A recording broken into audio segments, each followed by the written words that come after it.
पृथ्वी के छिपे खजाने खनिज एवं, ये आप लोगों का पाठ 4 है। कौन सा अध्याय है ये? पाठ 4, खनिज और धातु। तो हम बहुत सारे चीजों का उपयोग करते हैं अपने घरों में, जैसे लोहे की कुर्सी आपने देखी होगी, लोहे का जंगला भी लगा होता है। लोहे का और क्या सामान देखे हो आप लोग? चक्कू देखे होंगे, और धासुआ भी होता है, बाल्टी भी देखे होंगे आप लोग। तो बहुत सारी चीजें हैं। मेज हो सकता है लोहे का, जैसे यहाँ पे लगा हुआ है, कढ़ाई होती है लोहे की। तो ये सभी इसी तरह से आपने सोने का भी चीजों को देखा होगा। सोने की क्या क्या चीजें देखी हैं बताइए? सोने की कोई चीज देखी है क्या? हार, अंगूठी, चैन, तो ये सभी चीजें आप लोग देखे हैं। और एल्युमिनियम का क्या चीज देखे हैं आप लोग? जो बिजली के खंभों पे तार लगा होता है, किसका होता है? एल्युमिनियम का। एल्युमिनियम का तार ये पंखे के अंदर भी लगा होता है, तांबे का भी तार लगा होता है, ठीक है। ये सभी धातु, और ये धातु हमें कैसे मिलते हैं इसके बारे में हम पढ़ेंगे, ठीक है। यह धातु कैसे मिलता है इसके बारे में हम पढ़ेंगे। चलिए पढ़ते हैं, आप देख लीजिए।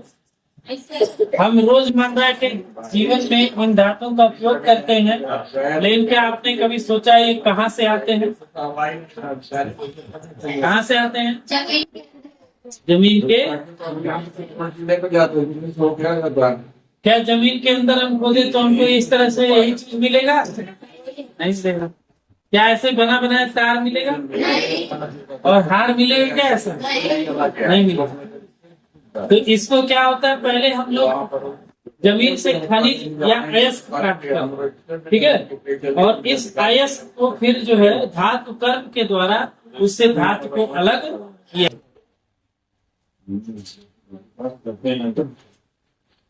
चलिए सबसे पहले हम जानते हैं कि खनिज की परिभाषा क्या है। पृथ्वी की भूपर्पटी में प्राकृतिक रूप से पाए जाने वाले अकार्बनिक तत्व अथवा यौगिकों को खनिज कहते हैं। जैसे हमारा पृथ्वी है, और पृथ्वी की 3 परत। पहली परत को हम क्या कहते हैं? भूपर्पटी। आपने किस विषय में पढ़ा है इसको? भूगोल में पढ़ा होगा। दूसरी परत का नाम मेंटल, और तीसरे परत का नाम जो सबसे अंदर है तो ऊपरी परत है, कहीं पर 4 किलोमीटर, कहीं पर 70 किलोमीटर इसकी मोटाई होती है। आप लोग पढ़े हो ना अच्छा। इसी में ये सभी धातु पाए जाते हैं, और या ये धातु भी होते हैं, अधातु भी होते हैं। इनको जब हम पृथ्वी से खन करके निकालते हैं, जो प्राकृतिक रूप में ये पाए जा रहे हैं, इसी को हम क्या बोलते हैं? खनिज। क्या बोलते हैं? खनिज का उदाहरण यहाँ पे दिया हुआ है, जैसे क्वार्टज है।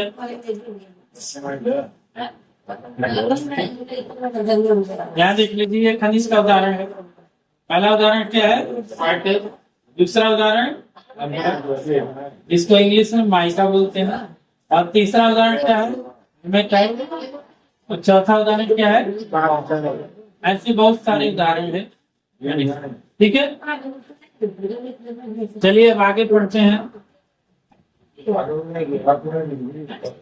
ये देख लीजिए, बॉक्साइट खनिज कुछ इस तरह से हमें पृथ्वी के नीचे से मिलता है। बॉक्साइट इस तरह से दिखता है। बॉक्साइट एक अयस्क का, यह अयस्क है, एक खनिज भी कह सकते हैं इसको।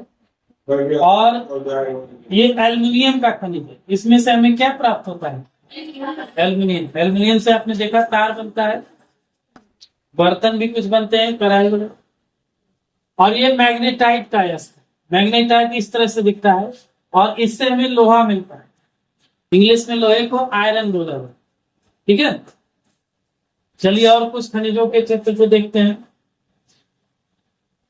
और उससे पहले ये जान लेते हैं कि क्या सभी जो खनिज हम पृथ्वी से निकालते हैं उससे धातु को निकालना या धातु को प्राप्त करना आसान होता है क्या?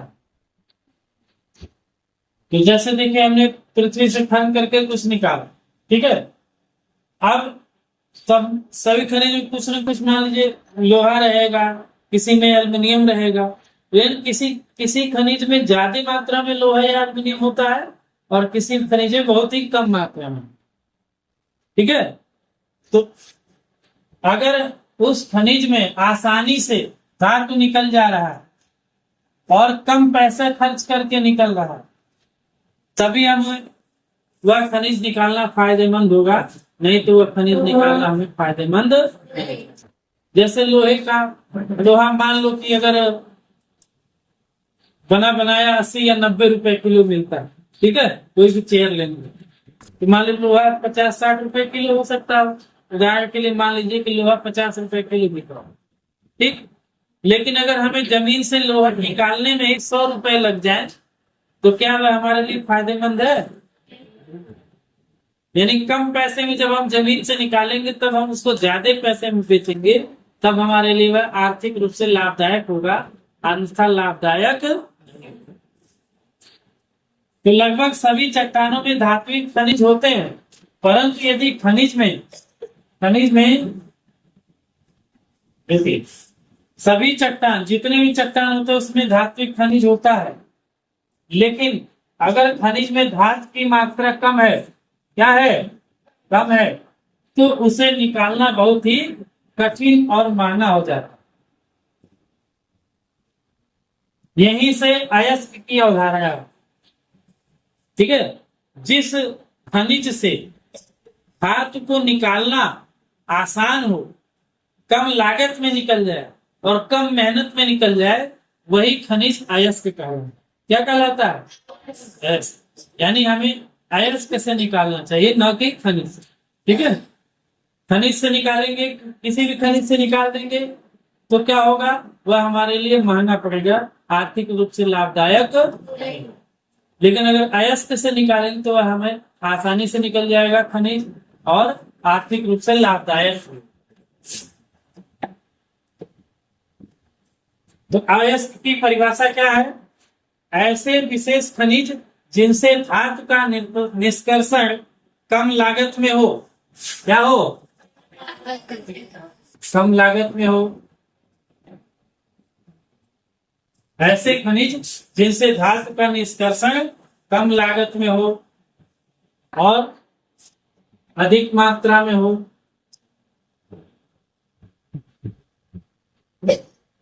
अधिक मात्रा में हो और सरलता से, तीनों चीजें होनी चाहिए। इसमें से हमें धातु निकालने में पैसा कम लगना चाहिए, कम खर्च होना चाहिए, और वह धातु ज्यादा निकले उस अयस्क से और आसानी से निकल जाए। बहुत ज्यादा मेहनत, जब बहुत ज्यादा लेबर लगेगा तो महंगा पड़ जाएगा, ठीक है। आसानी से निकलना चाहिए, तो उसी को हम क्या बोलते हैं? अयस्क। क्या बोलेंगे? अयस्क बोलेंगे, नहीं तो खनिज उसको बोलेंगे, ठीक है।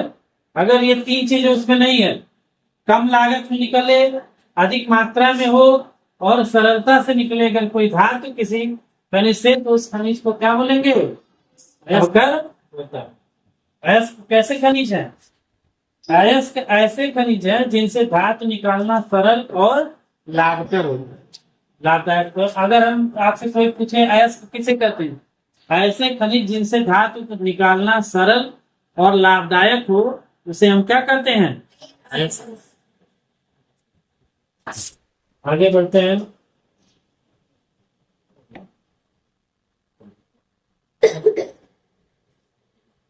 विज्ञान का ये बहुत ही महत्वपूर्ण नियम है, अयस्क और खनिज क्या, ठीक है। देखिए, अच्छा अयस्क किसमें से निकल रहा है? खनिज में से ही। तो सभी अयस्क क्या होगा? खनिज होगा। लेकिन सभी खनिज अयस्क होगा? देखो खनिज बड़ा है ना, तो अयस्क उसके अंदर आ जा रहा है, लेकिन अयस्क के अंदर खनिज आया है क्या? नहीं आया।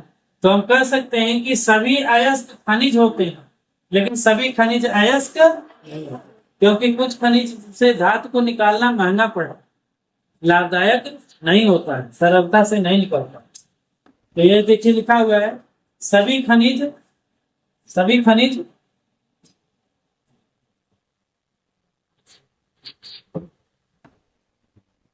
सभी खनिज सभी अयस्क खनिज होते हैं, परंतु सभी खनिज अयस्क नहीं होते। ठीक है, ये इसका मुख्य अंतर है। अगर कोई आपसे पूछे खनिज और अयस्क में क्या अंतर है, क्या बताएंगे? सभी अयस्क खनिज होते हैं, लेकिन सभी खनिज अयस्क नहीं होते। थोड़ा सा इसका अंतर और डिटेल में हम लोग पढ़ेंगे।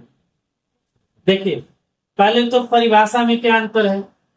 खनिज कहाँ पाया जाता है? भूपर्पटी में पाए जाने वाला प्राकृतिक पदार्थ है। खनिज क्या है?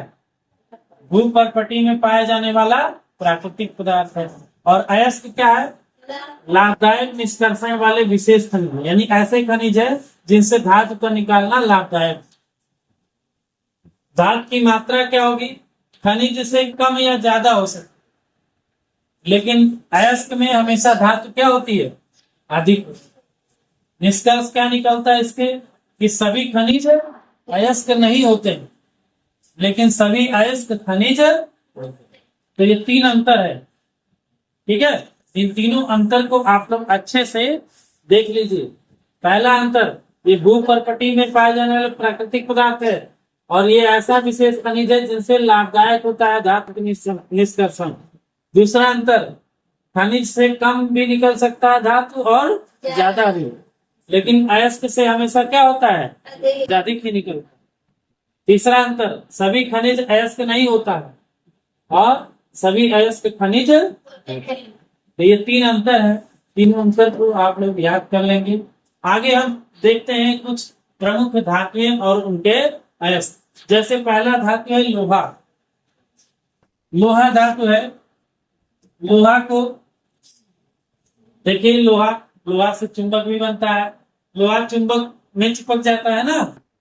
ये देखिए, रेल की पटरी भी बनती है लोहे से, ग्रिल बनता है, दरवाजा बनता है, कुर्सी बनता है, मेज बनता है, बहुत सारी चीजें बनती है। बड़े बड़े मशीन, इंजन, कार, सब में लोहा लगा, बाइक। तो इसको ये निकल रहा है जमीन से, तभी तो इतनी चीजें बन पा रही है। तो लोहा किस अयस्क से निकलता है? देखिए, लोहा अयस्क से निकलता है हेमेटाइट। किससे निकलता है? हेमेटाइट है, मैग्नेटाइट है। हेमेटाइट का सूत्र होता है Fe2O3। क्या होता है? और ये किस प्रकार का अयस्क है? यह ऑक्साइड है। कैसा अयस्क है ये? एक दूसरा महत्वपूर्ण धातु है एल्युमिनियम। इसका भी यूज बहुत ज्यादा है। इससे बर्तन बनता है, तार बनता है। ठीक है, बहुत सारे मशीनों में इसके पार्ट्स बनते हैं एल्युमिनियम के। तो इसका यह एल्युमिनियम किस अयस्क से निकलता है? बॉक्साइट से। और बॉक्साइट का सूत्र क्या होता है? Al2O3 into 2H2O। क्या सूत्र है? Al2O3 into 2H2O। यह भी ऑक्साइड है। ऑक्साइड का मतलब क्या होता है? जिसमें ऑक्सीजन लगा हो वह क्या होता है? ऑक्साइड होता है। ठीक है, आगे देखते हैं कुछ और भी है।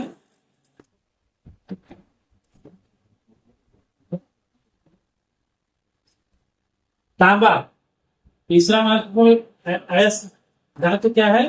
तांबा। तांबा का अयस्क का नाम है कॉपर ग्लास, और इसका सूत्र होता है Cu2S। अब बताइए, क्या इसमें ऑक्सीजन है? क्या है ये? ये क्या चीज है? सल्फर है। क्या है ये? सल्फर का सूत्र S होता है, परमाणु क्रमांक 16। तो सल्फर है, तो इसलिए इसका ये कैसा अयस्क है? सल्फाइड है, या ऑक्साइड नहीं कह रहा है। इसी तरह से लेड है। लेड या शीशा। शीशा देखिए, जानते हो आप लोग, कांच। ये इसका अयस्क का नाम है, किस अयस्क से निकलता है? गैलेना से। इसका सूत्र होता है PbS, लेड सल्फाइड। ये सल्फाइड है। कैल्शियम, तीसरे अयस्क का नाम क्या है? कैल्शियम। कैल्शियम हमारे शरीर के लिए भी जरूरी होता है, हड्डी मजबूत होती है इससे। किससे मिलता है? जिप्सम से। किस अयस्क से मिलता है? इसका सूत्र होता है CaSO4 इंटू 2H2O। और यह सल्फेट का अयस्क। इसका अयस्क है सल्फेट। आगे देखते हैं, भारत में खनिजों का खजाना। जी हाँ, भारत में बहुत सारे खनिज है जो भारत देश को आर्थिक रूप से संपन्न बनाते हैं। और बहुत सारे राज्यों में इस तरह के खनिज होते हैं जिससे हमारा देश में धन की मात्रा ज्यादा है। प्रकृति ने हमारे देश भारत को विभिन्न खनिजों का खजाना दिया है। आइए देखें कि कौन सा महत्वपूर्ण खनिज किस राज्य में पाया जाता है। चलिए देखिए, सबसे पहले हम लोहा को देखते हैं। हेमेटाइट, अभी आपको बताया गया था ना, हेमेटाइट लोहा।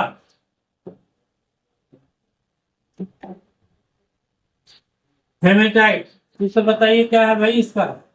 Fe2O, यही ना सूत्र था, Fe2O3। हेमेटाइट लोहा कहाँ कहाँ पाया जाता है? देखिए जो ये निशान आपको दिख रहा है रेड वाला जहां जहां है उसका नाम बताइए। बिहार में है, और कहाँ है? उड़ीसा में है, और कहाँ है? छत्तीसगढ़ में है। मध्य प्रदेश में नहीं, देखो मध्य प्रदेश दूसरा कलर है, छत्तीसगढ़ में। और कहाँ है? कर्नाटक। और कहाँ है? तमिलनाडु। तो इतने जगहों पर लोहा पाया जाता है। लोहे का अयस्क यानी हेमेटाइट और मैग्नेटाइट पाया जाता है।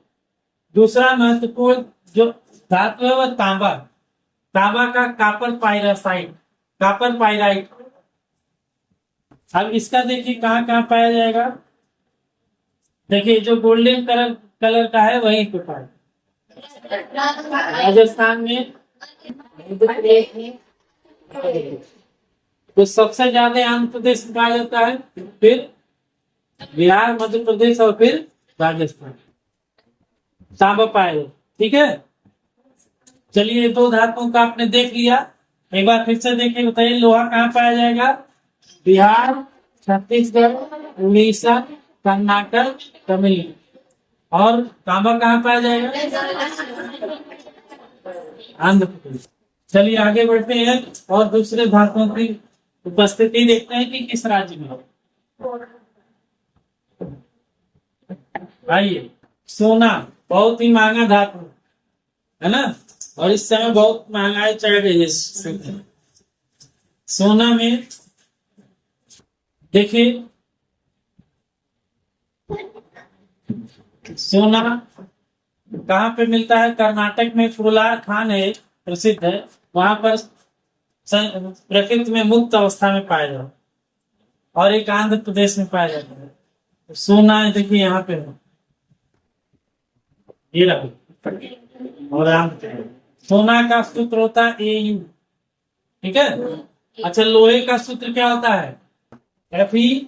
तांबे का सूत्र क्या होता है? Cu संकेत अपन। ठीक है, सोना का AU, एल्युमिनियम का AL होता है। अब देख लीजिए, सोना बहुत ही कम जगहों पर पाया जाता है हमारे यहाँ। आंध्र प्रदेश और कर्नाटक में, सबसे ज्यादा कर्नाटक में पाया जाता है। यहाँ पे फ्री स्टेट यानी मुक्त अवस्था में पाया जाता है, किसी यौगिक के साथ नहीं रहता, इसलिए इसके अयस्क का नाम नहीं दिया। मुक्त अवस्था में पाया जाता है इसलिए इसके अयस्क का नाम नहीं दिया। आगे देखिए, एल्युमिनियम है जिसके अयस्क का नाम है बॉक्साइट। अब बॉक्साइट कहाँ कहाँ पाया जाएगा? मध्य प्रदेश, छत्तीसगढ़, बिहार, उड़ीसा, तमिलनाडु और गुजरात, कश्मीर। ठीक है, तो ये याद रखिएगा, मध्य प्रदेश, छत्तीसगढ़, उड़ीसा, बिहार, तमिलनाडु, गुजरात और जम्मू कश्मीर, यहाँ पे एल्युमिनियम पाया जाता।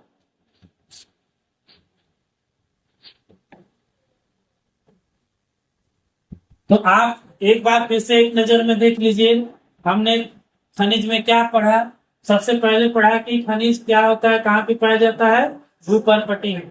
फिर खनिज कच्चा पदार्थ होता है, उसको निकाला जाता है और उसमें से अयस्क का चयन किया जाता है। अयस्क जब हम छांट लेते हैं कि किससे ज्यादा हमको मिलेगा धातु, फिर उसका हम धातु कर्म यानी मेटलर्जी के द्वारा उससे शुद्ध धातु प्राप्त करते हैं, और यही हमारा इच्छा था कि हम शुद्ध धातु प्राप्त करें।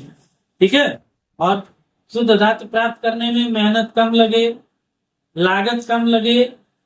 ठीक है, जिससे हमें वह लाभदायक हो। ठीक है, तो यही अयस्क होता है। तो आज के लिए इतना ही। आज आपने जाना कि कैसे हम धातु प्राप्त करते हैं जमीन से, अयस्क क्या होता है, खनिज क्या होता है, इसका आप लोग रिवीजन करिएगा। ठीक है।